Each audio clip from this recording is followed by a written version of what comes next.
बहुत अहम खबर, बहुत अहम जानकारी दर्शकों के लिए।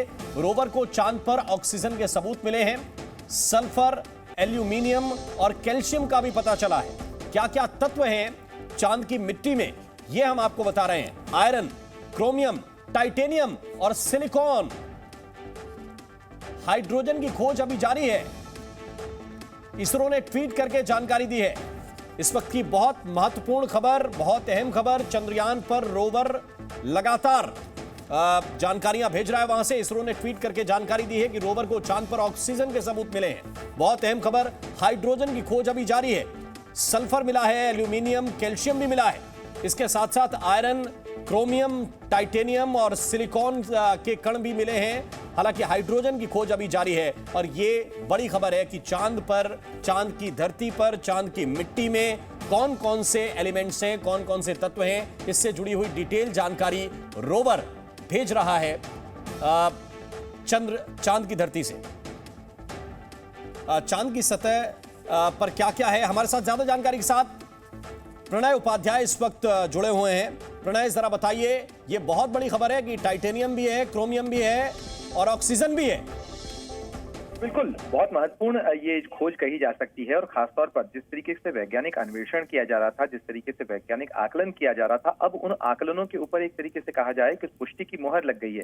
चंद्रयान 3 के अंदर जिस तरीके से laser induced breakdown spectroscopy instrument लगाया गया था, इसका काम होता है कि ये लेजर की बीम से जो पत्थर का एक हिस्सा है या मिट्टी का एक हिस्सा है उसे जलाता है और उसके बाद जो उसके फ्यूम्स निकलती हैं, उससे जो धुआं निकलता है, उसका अध्ययन करता है कि इसमें कौन कौन से अवयव हैं, कौन कौन से तत्व हैं। और उनके आकलन के आधार पर जो परिणाम सामने आए हैं वो निश्चित रूप से सल्फर की खोज चांद के ऊपर ये माना जा रहा था कि सल्फर चांद के ऊपर का बहुतायत के अंदर मौजूद है। एक बार फिर चंद्रयान 3 के इस एक्सपेरिमेंट ने साबित किया है कि सल्फर जो है वो प्रचुरता में मौजूद है वहां पर चंद्रमा की जमीन के ऊपर, और इसके एकदम पुष्ट प्रमाण मिले हैं।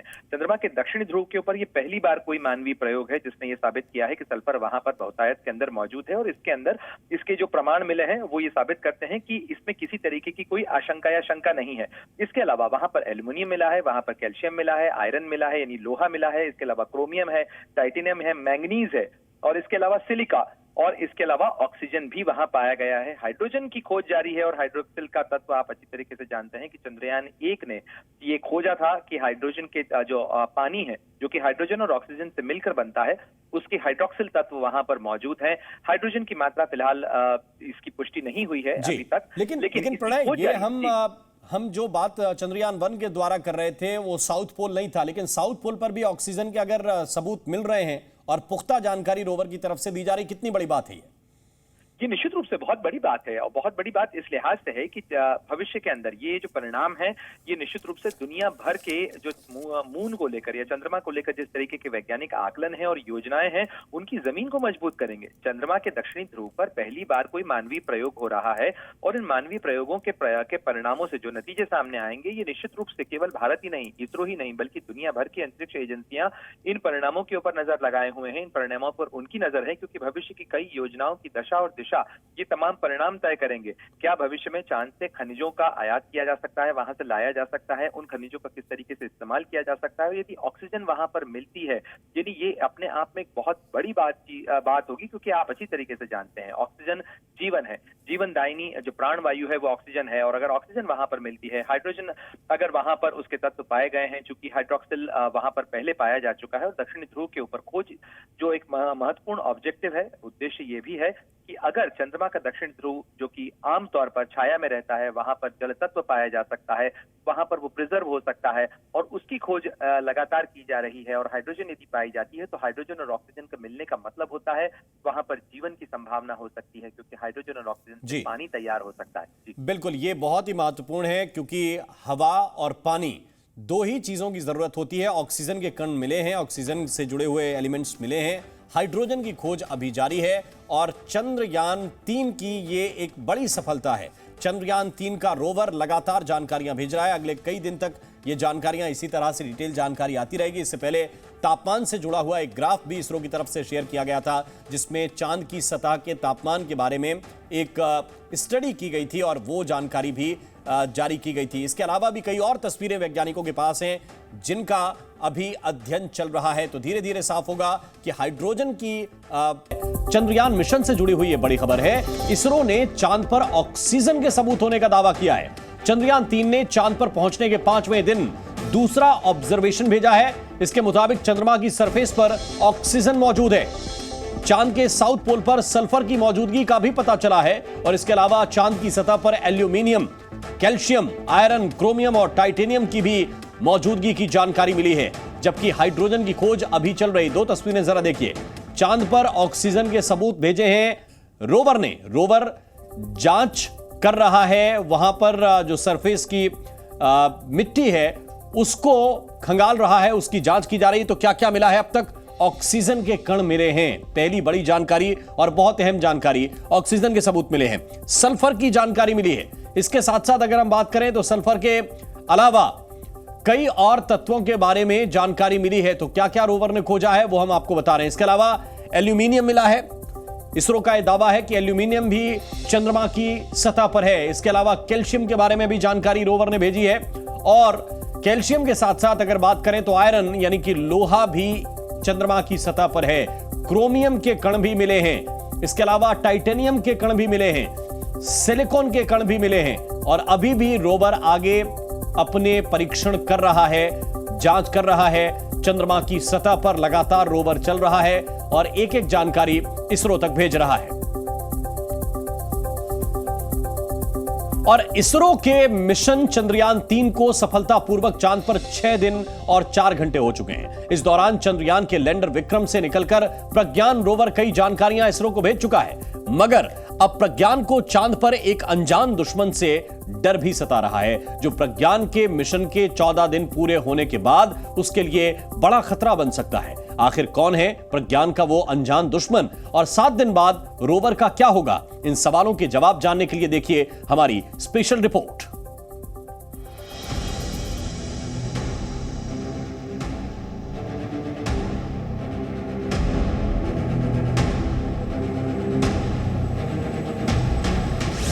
कौन है चांद पर प्रज्ञान का अनजान दुश्मन?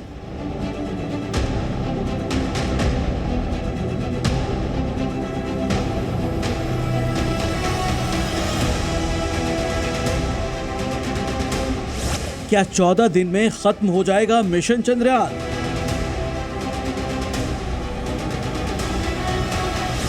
क्या विक्रम और प्रज्ञान में सूरज फूंकेगा नई जान? क्या अपने मकसद में कामयाब हो पाएगा चंद्रयान? मिशन चंद्रयान 3 की सक्सेसफुल लॉन्च के बाद से चांद पर होने वाली हलचल की डिटेल इसरो के जरिए धरती तक पहुंच रही है। प्रज्ञान रोवर रोजाना चांद की नई नई तस्वीरें और जानकारियां भेज रहा है। इन तस्वीरों और जानकारियों की वजह से लोगों की जिज्ञासा भी बढ़ती जा रही है और लोगों के मन में मिशन चंद्रयान को लेकर अलग अलग सवाल भी जन्म ले रहे हैं। साथ ही प्रज्ञान को एक अनजान दुश्मन का भी डर है। मिशन चंद्रयान 3 से जुड़े इन तमाम सवालों और उनके जवाबों के बारे में आपको बताएं, उससे पहले चांद की सबसे नई तस्वीर देखिए। हालांकि ये तस्वीर 6 दिन पुरानी है, जब चंद्रयान 3 की चांद पर सॉफ्ट लैंडिंग हुई थी। हालांकि उस दौरान भी लैंडिंग का वीडियो पूरी दुनिया ने देखा था, मगर अब इसरो ने उस ऐतिहासिक पल का हाई डेफिनेशन वीडियो लॉन्च किया है।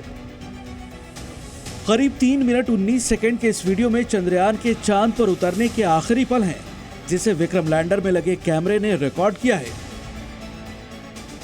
इस वीडियो में बिल्कुल साफ दिखाई दे रहा है कि चंद्रयान का लैंडर चांद की सतह पर अपने पैर जमाने के लिए सही जगह की तलाश कर रहा है। लैंडर में लगे कैमरे ये साफ दिखा रहे हैं कि चांद पर जगह जगह कई गड्ढे हैं, जिनसे बचता हुआ लैंडर किसी प्लेन जगह की ओर बढ़ रहा है।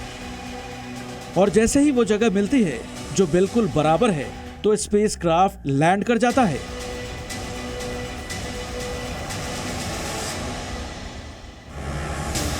ये वीडियो तो 6 दिन पुराना है, मगर नए सवाल ये उठ रहे हैं कि आखिर 8 दिन बाद जब एक चंद्र दिवस यानी धरती का 14 दिन पूरा होगा, तो प्रज्ञान रोवर क्या करेगा?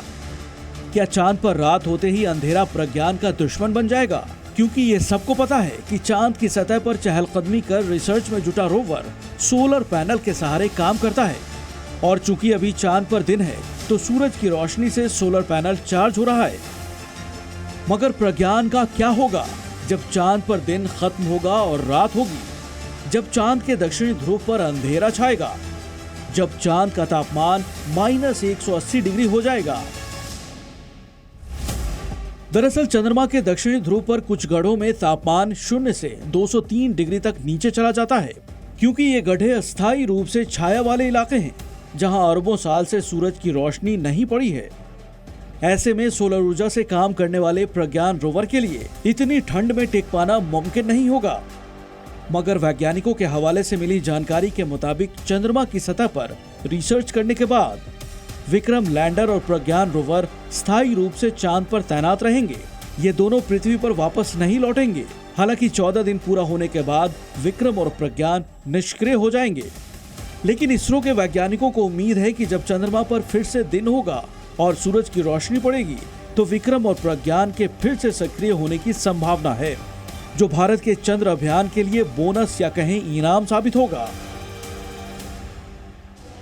वैज्ञानिकों को ऐसी उम्मीदें इसलिए हैं क्योंकि चंद्रयान 2 का लैंडर नष्ट होने के बाद भी मिशन फेल नहीं हुआ। चंद्रयान 2 का ऑर्बिटर आज भी चांद पर काम कर रहा है। चंद्रयान 2 का ऑर्बिटर चंद्रयान 3 की मदद कर रहा है। और अब यही बात चंद्रयान 3 के लैंडर रोवर के लिए भी कही जा रही है। हालांकि इन सब के पहले रोवर को चांद पर वो जानकारियां जुटानी है जो मिशन चंद्रयान 3 का अहम मकसद था, क्योंकि चंद्रयान के दक्षिणी ध्रुव पर लैंड करने के पीछे सबसे बड़ा उद्देश्य चांद पर जीवन लायक परिस्थिति की खोज करना था, जिसके बारे में अब तक प्रज्ञान को कुछ भी पता नहीं चला है। वैज्ञानिकों का मानना था कि चांद के दक्षिणी ध्रुव पर मिट्टी में नमी या बर्फ होगी। अगर बर्फ पानी मिलता है तो वैज्ञानिकों के लिए बड़ी सफलता होती और चांद पर आबादी बसाने के मकसद में बड़ी भूमिका निभाता। हालांकि अभी भी वैज्ञानिकों ने हौसला नहीं हारा है, क्योंकि चांद की सतह पर मौजूद प्रज्ञान रोवर के पास अभी भी 7 दिन का वक्त बाकी है और इन 7 दिनों में प्रज्ञान करीब 250 से 300 मीटर दूरी कवर कर सकता है, जहां वैज्ञानिकों को उम्मीद के मुताबिक सफलता मिल सकती है। हालांकि ये बताना जरूरी है कि इससे पहले अमेरिका, रूस और चीन के स्पेसक्राफ्ट ने जब चांद के नॉर्थ पोल पर लैंडिंग की तो उन्हें वहां पानी के सबूत नहीं मिले थे। मगर भारत का चंद्रयान पहली बार चांद के साउथ पोल पर पहुंचा है, जहां जिंदगी की संभावना सबसे ज्यादा है। इसीलिए वैज्ञानिकों को उम्मीदें भी ज्यादा हैं। ब्यूरो रिपोर्ट, जी मीडिया।